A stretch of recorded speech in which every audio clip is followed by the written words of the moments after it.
Assalamualaikum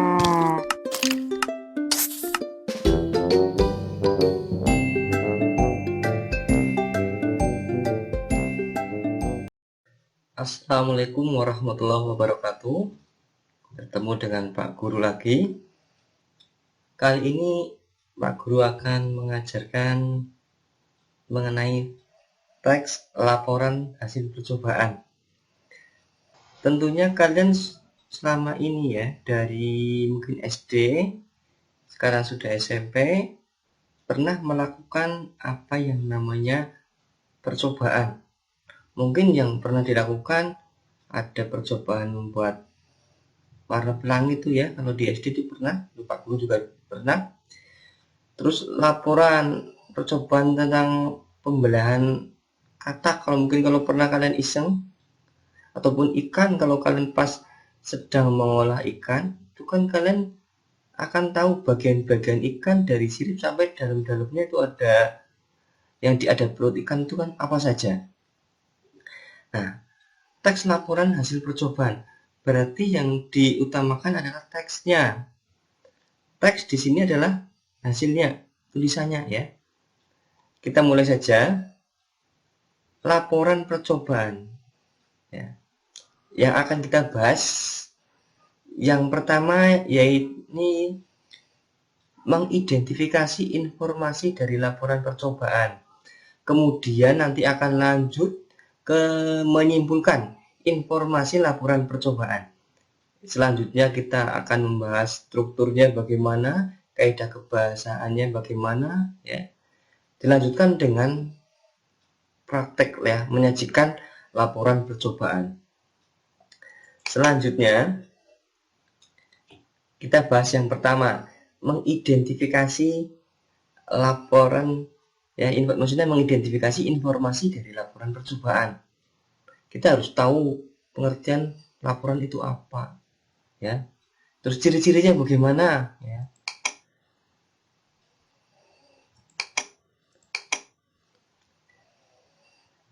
Pengertian laporan percobaan. Ya. Di sini sudah dijelaskan, ditulis ini ya. Teks laporan percobaan adalah teks yang berisi paparan data secara terperinci hasil praktik, pengamatan, dan penelitian. Berarti kan sudah dipraktekkan, sudah diamati, dan sudah kalian teliti. Itu yang dilakukan. Kemudian laporannya apa? Lah, namanya laporan teksnya berarti ya tertulis ya, ditulis hasilnya apa saja. Kemudian ciri-cirinya apa? Ciri yang pertama, disusun berdasarkan hasil percobaan. Namanya laporan percobaan ya harus dari hasil percobaan, jangan ngarang ya. Kita harus benar-benar mencoba. Terus yang kedua, pembahasan dikemukakan secara objektif. Maksudnya objektif ya, apa adanya yang kalian lakukan, yang kalian alami, yang kalian lihat, hasilnya apa, itu objektif. Jangan dibuat-buat ya. Misalkan percobaannya hasilnya hitam, kalian laporkan putih, itu tidak objektif. Hitam yang dilaporkan hitam, kalau hasilnya putih ya putih gitu loh. Yang ketiga, disusun berdasarkan struktur yang runtut. Runtut di sini adalah sistematis, tidak acak-acakan. Otomatis laporan yang pertama kali adalah judulnya, nanti terakhir baru penutup atau daftar pustaka. Jangan sampai tiba-tiba isinya judulnya belakangan. Itu namanya tidak runtut, tidak sistematis. Kemudian bahasa yang digunakan adalah bahasa baku dan bahasa ilmiah. Baku berarti sesuai dengan pedoman umum ejaan bahasa Indonesia ya. Ilmiah berarti mengikuti kaidah keilmuan. Kaidah itu aturan ya, aturan keilmuan. Yang kelima, disertai data lengkap ya, harus ada data pendukung untuk meyakinkan yang baca ya. Data lengkap di sini berarti dari proses awal, alat dan bahan sampai akhir hingga kalian buat kesimpulan. Dan yang keenam, penuntasan masalah yang dimunculkan secara terperinci. Tujuan kalian pertama melakukan percobaan apa? Terdapat masalahnya apa? Dirinci. Nanti di sini dituntaskan, maksudnya hasilnya bagaimana gitu loh. Berikutnya, menyimpulkan, ya bagian B kita sudah sampai menyimpulkan, yang A tadi sudah ya. Yang B menyimpulkan informasi laporan percobaan. Caranya bagaimana? Yang pertama, baca dengan saksama. Ya, namanya kalian sudah membuat laporan, ya, dibaca dulu saksama. Ya. Apa yang kalian lakukan, ya, apa yang disiapkan, dibaca laporan kalian dulu sebelum dilaporkan. Yang kedua, catat setiap informasi penting. Nah, dalam kalian tadi melakukan percobaan, otomatis kan ada informasi penting yang kalian dapati di situ. Misalkan kalian melakukan percobaan membuat atau menguraikan warna pelangi itu kan pakai kaca, menggunakan kaca ya. Itu kan ada informasi penting. Ternyata dalam percobaan tersebut kalian hanya menemukan misalkan beberapa warna. Kalau yang kita kenal kan ada Magico Hibiniu, merah, ya, jingga, hijau, biru, nila, ungu, ya. Tapi dalam percobaannya kok nggak ada warna ungunya ya. Itu berarti penting dicatat. Oh, ternyata mungkin ada kekeliruan atau bagaimana ya. Itu catat saja. Yang ketiga, simpulkan informasi dari laporan percobaan. Ya, kita perlu namanya menyimpulkan informasi ya. Sebelum kita lakukan percobaan, otomatis kita mencari informasi juga kan. Nah, setelah itu juga, setelah lakukan percobaan, kalian simpulkan antara informasi yang kalian baca dan informasi yang kalian benar-benar dapati dalam percobaan itu bagaimana. Nah, yang keempat, pilih kosakata baku ya di sini ya, dan susun dengan kalimat efektif. Ya, kita harus tahu kosakata baku. Ya, misalkan ada kata praktik, ya, terus ada praktek pakai e, ya. Yang baku yang mana? Otomatis sebagai orang yang terpelajar, kita harus tahu baku dan tidaknya kata. Kata praktik itu yang baku, ya. Kan ada kata praktikum, ya, bukan praktekum. Terus ada lagi kata apotik, terus ada lagi apotek. Satu pakai i, satu pakai e. Yang baku yang mana? Ya, yang baku yang, ya betul, yang baku yang pakai e, apotek tulisannya. Kan ada istilah lagi kan, bukan apoteker tapi apoteker, seperti itu. Nah, lanjut lagi ya. Lanjut kita balik lagi ya, maaf, ke strukturnya. Struktur dan kaidah kebahasaan teks laporan percobaan. Ya, kita harus tahu strukturnya bagaimana ya. Yang dibahas nanti struktur teks laporan percobaannya bagaimana, kemudian telaah strukturnya. Kita lanjut saja. Struktur teks laporan percobaan. Yang ada namanya struktur utama. Nah, di sini jelaskan, pada umumnya teks laporan percobaan terdiri atas dua bagian, yaitu pernyataan umum dan uraian. Pernyataan umum itu yang secara umum atau garis besar dulu. Ibaratnya kita mau ngomong hewan, ya, itu kan pernyataan umum hewan. Diperinci lagi, namanya hewan itu banyak. Ada kambing, kucing, ya. Ada lagi apa lagi? Ya, ada ayam, itu kan namanya diuraikan. Umum itu yang ibaratnya yang paling umum, lingkupnya paling besar, kemudian diuraikan, diperinci lagi, kita fokus tertentu. Misalkan dari tadi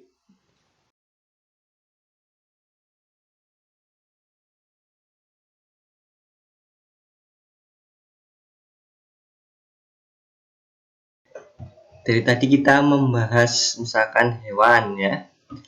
Hewan kan sudah diperinci lagi tadi. Kita fokus ke namanya ayam. Itu namanya dari pernyataan umum ke uraian. Nah, kemudian ada struktur cara nulisnya bagaimana. Yang pertama itu judul. Kita harus memberi laporan percobaan tersebut judul. Biar jelas ini laporan tentang apa sih. Ya kan? Judul pembelahan isi perut ikan. Nah, nanti kalian jelaskan itu orang sudah kira-kira tahu ini yang mau dibahas tentang isi perut ikan apa saja itu. Objeknya misalkan tadi ikan isinya apa saja itu sebagai objeknya yang mau diteliti, maksudnya objek di situ. Pelaku percobaan, pelaku ya kalian sendiri atau berkelompok juga boleh ya, bisa melakukan percobaan sendiri, bisa berkelompok dengan teman-teman. Kemudian tempat dan waktu. Tempat ya, berarti kalian melakukan percobaan tersebut di mana itu. Waktunya kapan? Harus jelas pukul berapa, tanggal berapa, hari apa ya. Kemudian sampai tahun berapa. Tujuan. Nah, kalian misalkan membelah ikan itu ya, tujuannya apa? Misalkan untuk mengetahui apa itu ya. Itu intinya pencernaan ikan misalnya gitu ya. Tujuannya ada, enggak tujuannya apa? Tujuannya iseng, enggak boleh seperti itu ya. Atau gabut, kurang pegawaian ya, kurang pekerjaan, itu juga tidak boleh, harus jelas. Itu ini kan ilmiah ya. Bahan dan alat yang kalian perlukan ya untuk meneliti apa saja, misalkan tadi ikan ya, berarti kan bahan otomatisnya sebagai itu buktikan tadi ikan. Alatnya apa saja, berarti kan ada pisau misalkan, talenan dan sejenisnya. Tuliskan di situ. Langkah berarti urutannya, sistematikanya. Pertama kali siapkan dulu biasanya, siapkan ikan seperti itu. Nanti akhirnya seperti itu.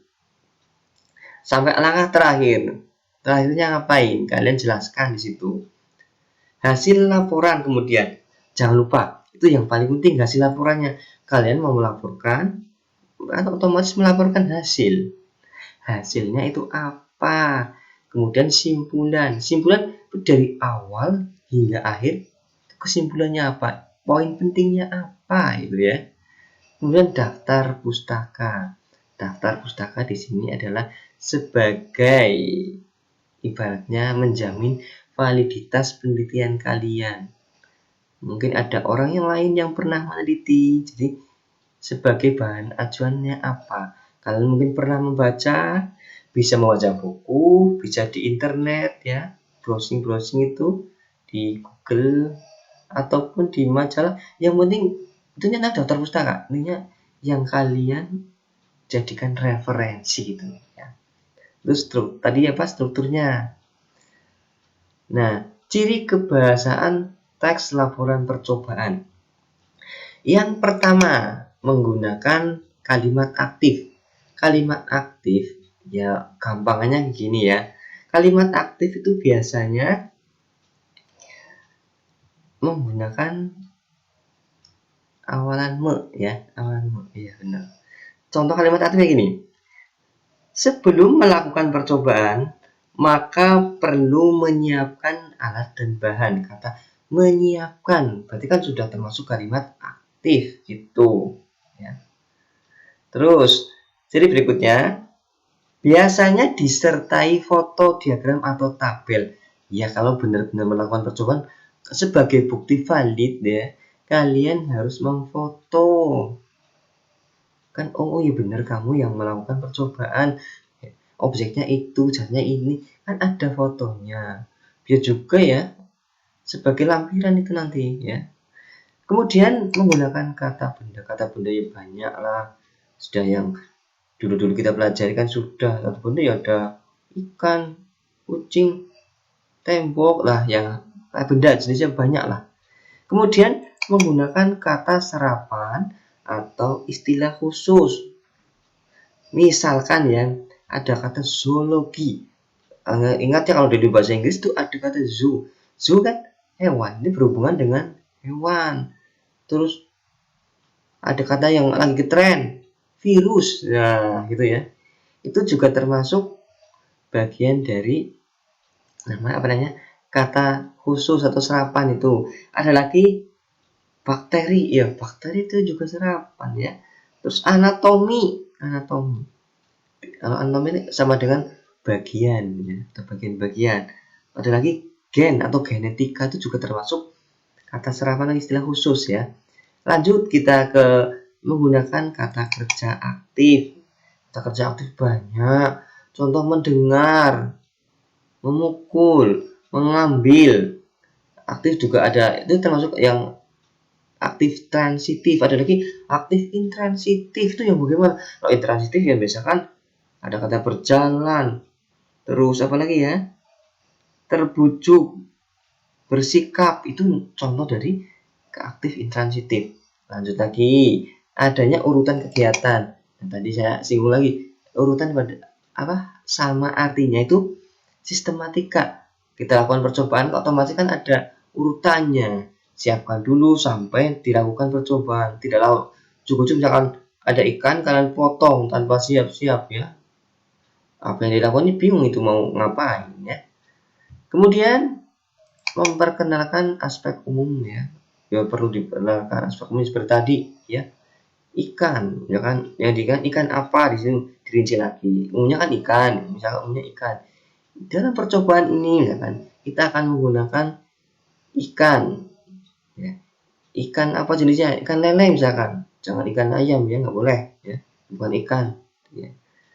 Ikan misalkan banyak jenisnya. Ikan lagi ikan gabus misalkan, ikan betok ya, macam-macam ya. Kita lanjut ya. Kemudian ke menyajikan laporan percobaan. Ya sudah dicoba, otomatis harus disajikan dalam bentuk teks. Langkah menyusunnya bagaimana? Kita lanjut. Langkah yang pertama, tentukan judul sesuai objek yang diamati. Misalkan tadi ya, laporan percobaan ya, isi ataupun anatomi ikan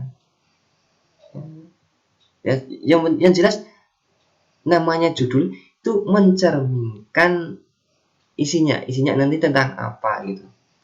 Lanjut langkah berikutnya, susun tujuannya apa kalian lakukan percobaan kan, untuk mengetahui bagian-bagian ikan ya. Lanjut yang ketiga, susun laporan berdasarkan struktur. Otomatis ada bagian yang saya jelaskan tadi dari judul sampai nanti daftar pustaka. Strukturnya gitu ya. Jangan terbalik-balik. Kemudian yang keempat, gunakan bahasa sesuai PWB ya, sudah jelas ya. Pedoman umum ejaan bahasa Indonesia namanya PWB. Kalau dulu EYD dulu. Sekarang PWB. Ini ada penggunaan kata serapan dalam teks. Nah, ini dijelaskan. Belum sebelumnya masuk Indonesia, serapan. Nah, kita sesuaikan. Memang kalau ada yang belum bisa disesuaikan ya kita sesuaikan. Kalau yang belum ya belum ya. Di Indonesia kan ada istilah banyak yang di bahasa daerah seperti ini ya, yang sulit diterjemahkan dalam bahasa Indonesia. Seperti kata kunduran. Kan tidak ada kunduran, itu ke belakang tidak ada. Nanti beda makna nanti. Terus ada serapan belum sebelumnya masuk ke dalam bahasa Indonesia. Dulu ya, contoh ada kata dulu sebelum ada kata ada internet masuk tuh ya, ada namanya website. Tuh waktu awal-awal kita bingung itu apa website. Nah, terus kan sudah di Indonesia kan sekarang di sini ya. Nanti website jadi laman ya. Ini yang apa namanya yang buat mouse ya, mouse namanya mouse. Itu kan mouse, kalau mouse itu terjemah kasarnya kan tikus kan. Nah, untuk diterjemahkan bahasa Indonesia itu jadi tetikus. Nah, itu mouse. Mungkin dulunya ya dinamakan tetikus ya, karena mirip ya. Dulu kan ada kabel panjang. Ya, dulu kan ada kabel panjang ya. Panjang di bagian mouse itu seperti tikus apa? Seperti buntut tikus itu ya. Jadi namanya tetikus. Banyak istilah kayak gitu ya. Termasuk kalau kita apa ya? Kalau kita menggunakan PowerPoint itu ada, wah, ada PowerPoint. Kan ada istilah lagi ya. Jadi salin dia dan macam-macam kayak gitu. Ya. Mungkin kita asing ya, jarang digunakan. Terus sekarang sudah mulai sering digunakan, jadi ya kita sering dengar, insya Allah ya lama-lama sudah terbiasa lah ya, seperti itu ya. Cukup sekian ya yang Pak Guru sampaikan. Kalau ada pertanyaan langsung saja lewat email, WA, Facebook ya, intinya sosmed lah ya. Messenger juga ada Pak Guru, kan udah berteman dengan Pak Guru kan ya. Tuh, hari ini cukup sekian. Jadi kesimpulannya, intinya kesimpulan tentang hari ini ya, kesimpulan teks laporan percobaan itu, jadi kita harus tahu kaidahnya bagaimana ya, dari awal hingga akhir, agar kita dapat membuat laporan percobaan secara benar. Kita harus memperhatikan seluruh sistematika dalam teks laporan percobaan. Kemudian nanti setelah ini ada video ya tentang percobaan yang akan dilakukan oleh teman-teman kalian atau kakak kelas ataupun yang dulu ya Pak Guru pernah lakukan percobaan. Kalian bisa cermati dari mulai proses percobaannya hingga membuat laporan percobaan. Semoga kalian bisa membuat tugas yang lebih baik ya, kan kalian sudah ada contohnya biar mudah gitu ya. Cukup sekian, terima kasih ya, jangan lupa belajar lo ya. Kita kan bisa belajar dari manapun ya, dari online, dari baca dan macam-macam. Jangan lupa belajar, tetap semangat ya.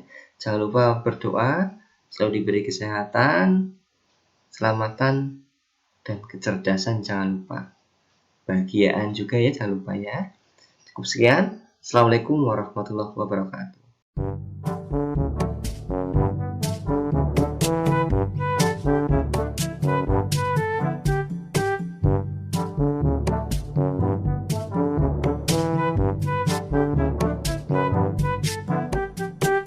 Nama saya Lutfia Gaisa Nigom dari kelas 9G. Hai, nama saya Wahyudin Nur Hidayat dari kelas 9G. Kami akan melakukan percobaan asam basa. Dan ini alat dan bahannya.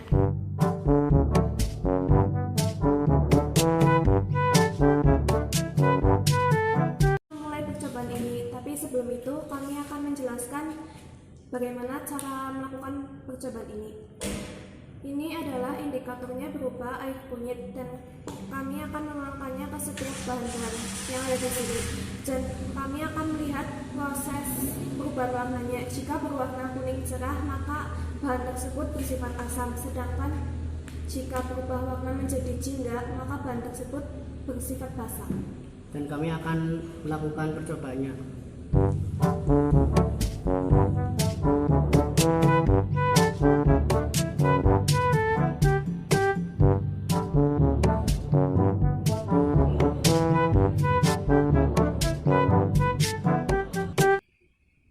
Ya, kami sudah menuangkan indikatornya dan mari kita lihat perubahannya dari sebelah sini.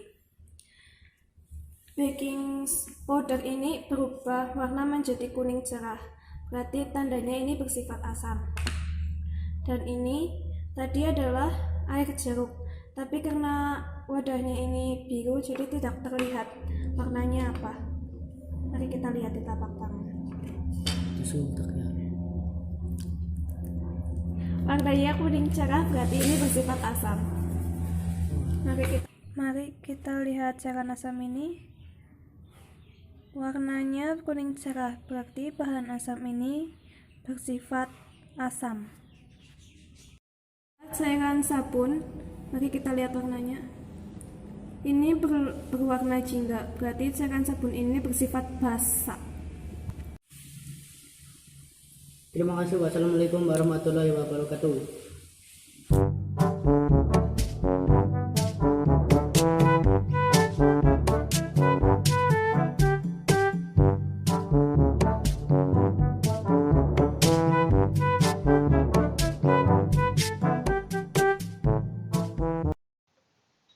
Demikian telah kita lihat video laporan percobaan asam dan basa yang dilakukan oleh saudari Lutfia dan Wahyudin dari kelas 9G.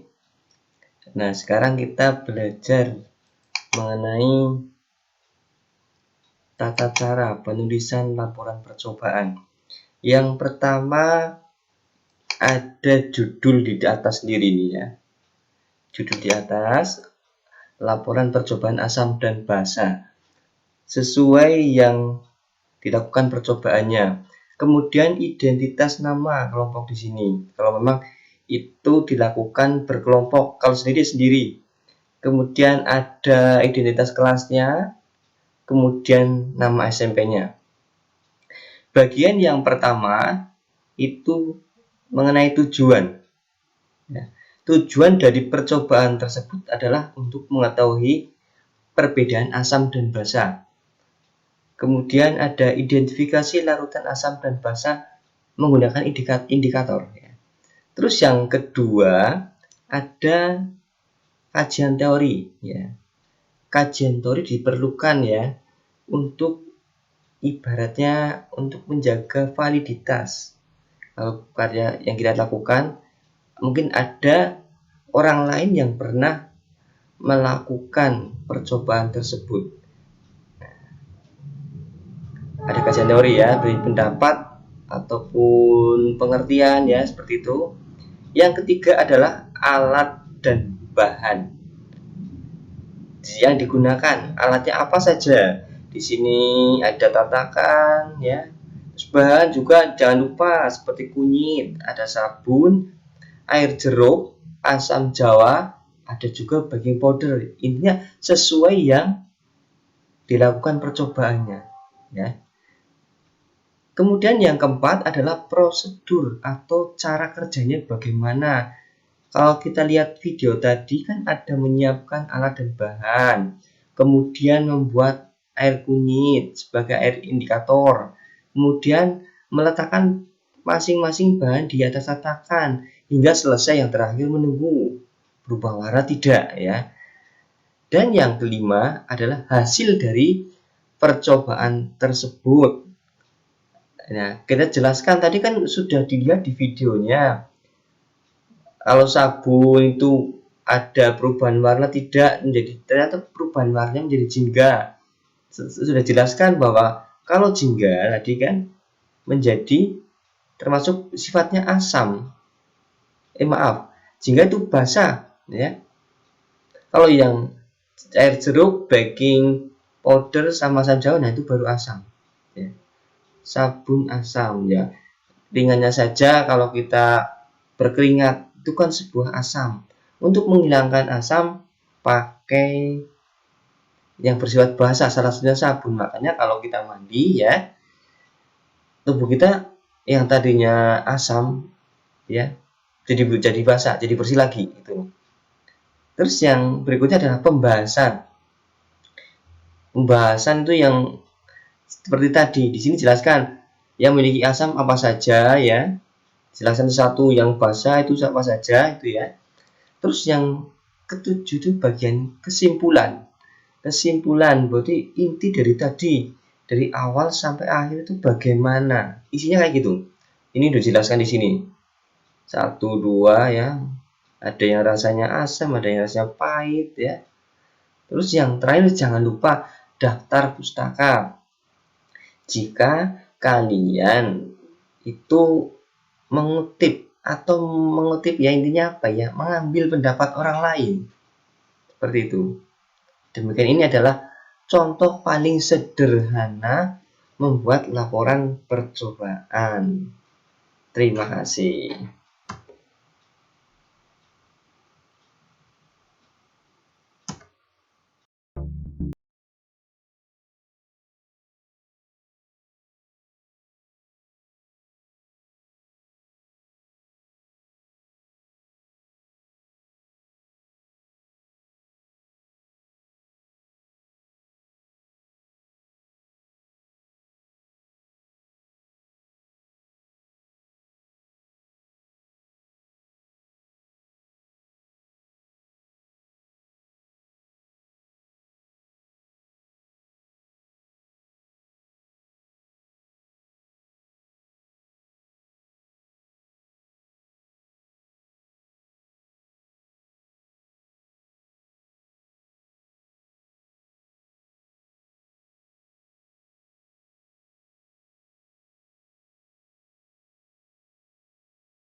Video yang telah kalian lihat tentang percobaan pembukuan ya. Nah, jangan lupa tugas kalian adalah membuat laporan percobaan berdasarkan video tentang pembekuan tadi. Dibuat sesuai contoh, bisa kalian lihat di tadi yang saya jelaskan di video, ataupun di buku paket juga ada formatnya. Coba berdasarkan video laporan percobaan pembukuan, kalian buat teks laporan percobaannya. Jangan lupa ya. Yang penting strukturnya benar dari awal hingga akhir. Ya, cukup sekian. Semangat ya, tetap semangat.